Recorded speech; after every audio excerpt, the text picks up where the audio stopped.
Oi gente, hoje eu vou falar sobre este livro, Horror Noir, de Robin Means Coleman. Eu nunca tinha parado para pensar como os negros foram retratados historicamente nos filmes de terror e nem como os artistas negros foram tratados por essa mesma indústria do cinema. E Horror Noir trata justamente dessas questões e traz um estudo completo sobre a representação negra no cinema de terror. Os capítulos eles vão abordar o tema desde o final do século XIX, quando o cinema ainda engatinhava, passando pela fase do nascimento e da consolidação do cinema norte-americano como uma grande indústria de entretenimento no mundo. Então a autora, a doutora Robin Means Coleman, é uma professora universitária e através desse estudo ela vai explicar com muitos detalhes e com muitos exemplos como os personagens negros sempre foram estereotipados nos filmes de terror. A autora vai apontar, por exemplo, como os personagens negros sempre foram associados ao perigo e ao mal nos filmes de terror, e ela vai pegar exemplos concretos, como o tempo da pintura blackface, no começo do cinema, quando os brancos retratavam os negros pintando o rosto, porque os negros não podiam aparecer. E ela passa também pelo exemplo do discurso racista do filme O Nascimento de uma Nação, que foi lançado em 1915, foi considerado um clássico na época.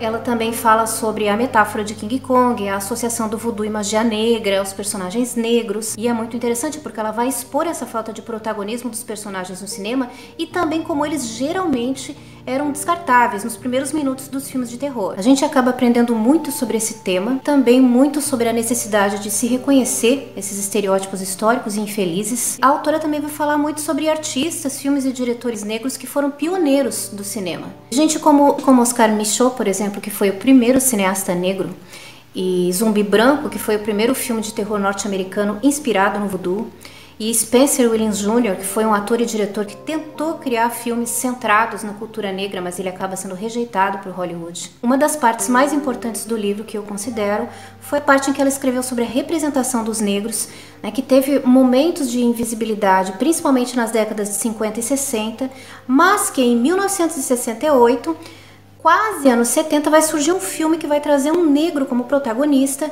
e ele será um protagonista que irá se impor e será um protagonista que terá personalidade. O filme, que faz muito sucesso, chama-se A Noite dos Mortos-Vivos, de George Romero. O filme foi lançado no mesmo ano do assassinato de Martin Luther King, quando acontecia um despertar do orgulho negro. Logo depois viria o movimento Black Power, que foi um movimento de empoderamento e de autoconfiança dos negros, e isso acarreta uma mudança na indústria do cinema que iria ser sentida apenas nas próximas décadas. Fica muito claro que os papéis nos filmes, eles vão mudando de acordo com as mudanças da própria sociedade, Mas também fica claro que eles mudam lentamente, e que por tempo demais Hollywood sempre situou o mal em lugares negros ou entre os negros. Na década de 80, ela chega a citar inclusive o caso do Iluminado, do Stephen King, acerca do papel do Scatman Crothers, que é aquele ator que faz o cozinheiro na história, como o exemplo do negro que sempre se sacrifica pelo branco. E também como foi importante quando artistas como Michael Jackson e Oprah Winfrey, por exemplo, começaram a investir em produções que fortaleciam a cultura negra,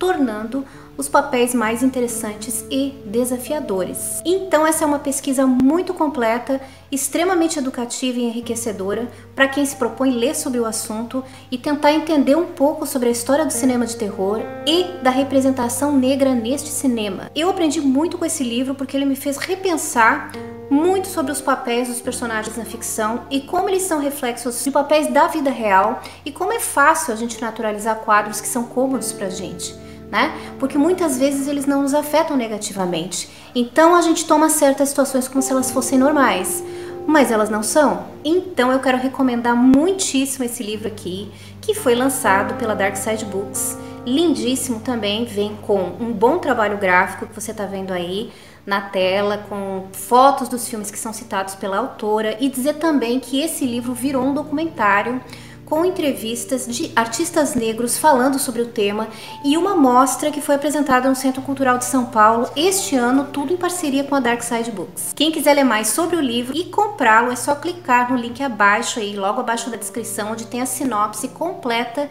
da história também. Eu fico por aqui, espero que vocês tenham gostado do vídeo, a gente se vê no próximo livro. Tchau!